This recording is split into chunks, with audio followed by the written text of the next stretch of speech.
So we're here on Saturday of Chaos and Tejas with population 1280. And I guess I was just wanting to ask you guys, like, you take on a lot of different influences from, like, different genres, like dark wave, no wave, and, industrial stuff. So, like, where would you say you guys, like, fit into that whole thing? Like, where does population 1280, like, come from? I don't think we know what dark wave is, but I think some combination of that and, like, punk and post-punk. There's a rock element, true rock. I would say we're too weird for the punks, too punk for the weirds. So are there like any like main influences in doing that? Like what drove you guys towards like wanting to make really like weird punk music? I'd say, it started with obvious things like Birthday Party and Suicide and the Stooges. And then we wanted to combine those bands in some Also, new a lot way. of also there's like a lot of electronic stuff. Yeah, we listen to like Nitzareb and Skinny Puppy and Cabaret Voltaire. yeah, and then like dumb rock music like Yeah, we like dumb rock a lot. like Rolling Stones and Rolling Stones are my favorite Creedence band. Clearwater Revival. Yeah, So it's a big part of what I think we tried to combine some things. We thought maybe there was a little space there. We could try something that maybe people hadn't quite tried yet, I think that's fair. Yeah. like an industrial rock. So you guys have the same name as a book, and I was wondering if you guys could tell us a little bit more about that. Well, to be honest, it's one of those things where when we were like starting this band a few years ago, we weren't really, and you don't think about those things like, oh, you're actually gonna have to like say the name to people, say the name to border crossing guards in Arizona, put it on flyers. I don't know. We just like were reading the book. I think that at least what drew us to the book is just that like I really like making weird like evil nonsense like sort of make it kind of like poppy, and I think that that book does that a lot because the main character is this like psychopath that's murdering people, but at the same time when you read it you kind of side with him. I don't know. It's my take on it. A lot of it was just like we couldn't think of a name, and it It's sounds really hard nice. to think of a band name. It has like a ring to it, and There's the visual element. there's a visual element like having numbers and combinations of letters. It looks a little bit like Blink-182, and we thought maybe, Yeah, people might mistake you guys for Blink People always 182. ask us about the book. Honestly, I don't even remember the book very well. I it's read it been like like 6 years ago at this point. Our drummer's reading it for the first time right now, though. It's true. It's true. So you guys are on Sacred Bones, and that's definitely one of my favorite record labels right now. And True rock label, yeah. yeah, I'd say it's like definitely a music fans label, like. And I was wondering what it's like being on that. Do you get a lot of like artistic push from that? Do you get a lot of space, or is it like? We're kind of we're kind of the morons of that label. So like, It's true. we're not like. They don't even try to give us direction because, like, what? Yeah, you can't really direct a blind, deaf, and dog. Like, Yeah, we kind of. They let us do our own thing, and they're super cool, and It's amazing. it's great. No, they don't tell us to do anything. They'll just Yeah. do whatever we want. It's really cool to be on them. really I nice. think we're like, I like being like one of the dumber bands on the label. Yeah, we're pretty Like, dumb. we have a overall. responsibility to like. Someone needs to someone just needs to be you need to have the dumb We're never gonna kid. play in the Guggenheim, but we'll fall down in an alley or something if Right. you want us to. I almost slipped in the stage here, so yeah. Yeah. Do you feel like there's anyone else like on the label that you just like really connect with? Is there a lot of like conversation with them?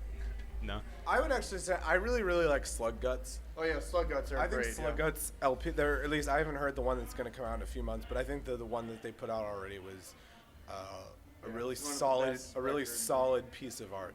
I liked it Yeah, a whatever lot. year was that last year? I don't know. Whatever year that came out. That was good. best, yeah. Also, actually, an often forgotten classic, the Daily Void EP. Oh, is Daily one Void, of yeah. The best things I think Sacred Bones Yeah, put they're out. really good. Not yeah. to shit on, or I'm sorry, Yeah. not to poo on anything that they've done. Yeah, those are the they things got I a like the best. diverse set of stuff coming out. It's all solid. Yeah, definitely Slug Guts is our favorite. Slug I Guts think. is the best. Cool. We will play with them. They're putting out a new album, so. Oh yeah, cool. And so My friend Joe, who's also with KVRX, I asked him, he's a big fan of y'all, and I was wondering like if he had any questions. And he wanted to know like why you guys are so scary, and he was just asking that. But I think what he's getting at is like just the level of intensity that you guys play like with. Like where do you kind of draw from that like inside yourself? I honestly don't think we're that intense. I think everyone else is just like passive and like sponges. I mean, there's no excuse to not be intense and put yourself out there and embarrass yourself. I mean, I don't understand what everyone else is doing. That's what I would say. No, I would agree with that insofar as like, I mean, being in a rock band is a pretty stupid thing to do. Like, I mean, it's pretty dumb. Like, you might as well go the whole way, I guess. Like, you know, you might as well like just fall down and I don't know. Like, what's the point if you're doing it if you're like going half-assed? Oh, sorry, I can't. Yeah, I mean, we could have jobs if we wanted, or I mean, we do have jobs. Well, that's also part of it. We have jobs, and so. Wait, does that make us angry? I'm not sure. Probably. It probably makes me angry that I have a job. There's not a lot of money in Pop Tolvedi. Yeah, I understand. We like to harness the energy of the world we live in, and to us that means, you know. I just also acting like jackasses. I also just think it's like anything you do, you should go all out. Like whether it is like if you decide to do something, whether it's like having a, you know, like playing some dumb sport in a backyard, Being a used car salesman. or being a used car salesman, or working at a radio station. I mean, if you're gonna do it, you might as well go hard. I mean, otherwise, do something else that you think is more fun. I don't know. I guess that's my take on it. I don't think we're really scary though. I mean, I think, you know, most of the scary people aren't being interviewed right now. You know what I mean? Yeah. Like being, you know, in New York, like, you know, obviously that's a place with like huge musical history, cultural history. Yeah. So like, you guys like being a part of that? Do you have like a favorite part of like being specifically like in New York? I mean, I think that's kind of bullshit now at this point in like 2000, what year is 2012? I mean, there's like only a couple bands we like, and there's, you know, there's lots of dumb bands. I mean, I think we're more reacting to dumb bands maybe, or at least initially. Yeah. I mean, I don't know. I don't feel like. I also kind of think that a city's musical history a lot of times is like kind of nonsense. Yeah, I mean, like especially New is York. the fact that like the Velvet Underground were in New York any marker of like the like agnostic front? Like I don't think that like doesn't have anything to do with it. I don't know. Like New York's. Yeah, I don't think it's. New York sucks as much as anywhere else.